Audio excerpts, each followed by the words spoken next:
Hello mga katatay, for today's video ipakita ko sa inyo kung paano magluto ng ginataang tulingan. So una muna, nandito tayo sa bumba. Nilinisan na natin, inisa-isa ko munang tanggalan ng buntot at saka bituka itong mga sariwang tulingan.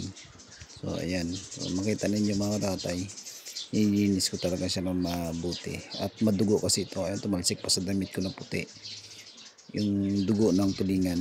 So ngayon, yan, isa-isahin muna natin ito, tapos tanggalin natin itong buntot. Yan, tigas po. So pagkatapos mga katatay yan, natapos ko na kanina, simulan ko na yan. Ayan, so hugasan natin kasi madugo talaga itong tulingan. Ayan. Hugasan natin ng maigi mga katatay.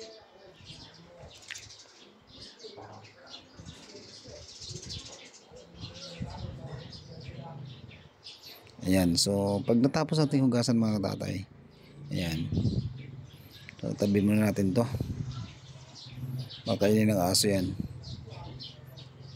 Ilagay natin mamaya sa tamang basurahan. So ngayon naman mga katatay, ito may binili akong mga ingredients tulad ng taba ng baboy. Ayan, so siling green, at dahil may kulang pa, ayan, so ito na yung ating nilinisan.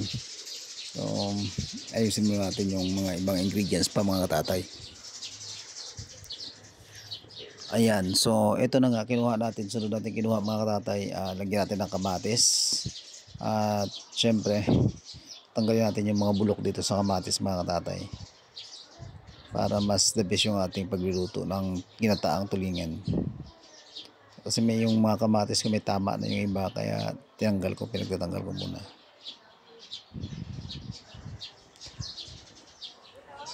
Sa lahat nga pala ng subscriber natin mga katatay, so salamat nga pala sa mga bagong subscriber natin, at shoutout natin yung mga bagong nag-subscribe sa ating YouTube channel, ang Katatay ng Mindoro. Salamat po sa inyong suporta at panonood sa aking vlog. Thank you sa buhay ng magsasaka ng sibuyas dito sa Mindoro. At ito na nga mga katatay, so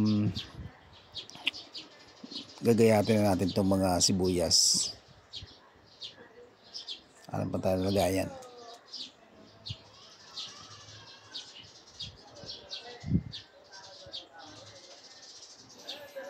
Ayan, so pagkatapos natin malinisan yung mga kamatis at sibuyas, gagayatin natin mga katatay.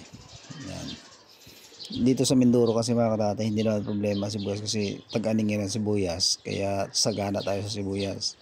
So ngayon ang farm gate ng sibuyas mga katatay dito sa Mindoro ay 48 to 50 ang ranging ng sibuyas.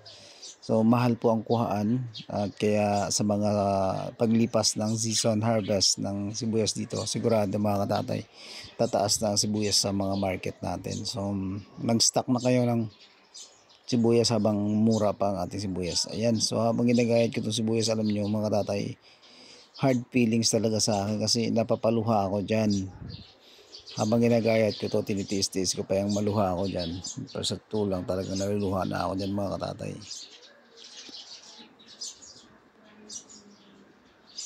Yan pa, isa pa. Dinamihan ko talaga ang sibuyas mga katatay para masarap.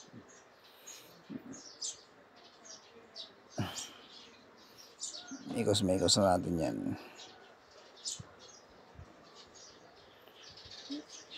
Yan.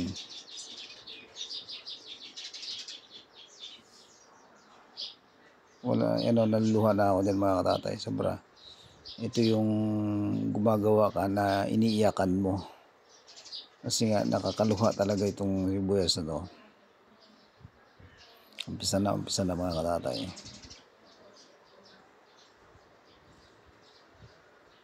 Yan pa, grabe. Yan na, titis-tis lang natin yan mga katatay. Grabe, naluluha ka na talaga yan. Ayan o, ayun, grabe diba? So sobrang nakakaluwa mga katatay. Last, ito yung ginagawa mo na iniiyakan mo. So hindi lang lahat babae ang iniiyakan, ang iba yung naghiwa ng sibuyas ay pwede kang umiyak. So next natin mga katatay ay ang kamatis. Iwain natin itong mga kamatis kahit Bara-bara lang pagkaiwa dyan mga tatay. Pwede na yan. Ayan. So, next. Banatan natin ang banatan mga tatay. Ayan na.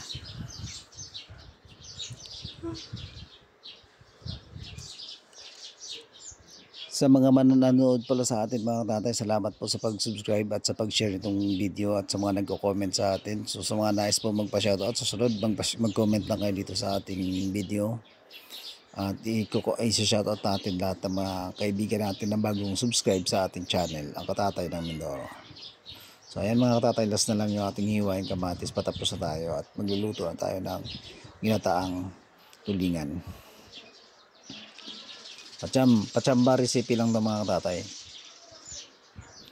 So ito na nga, ang tulingan ay putulin natin mga katatay kasi manalaki ito eh.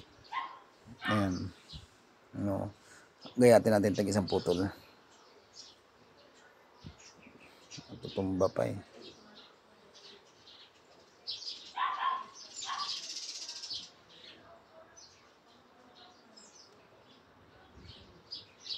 Yes ah.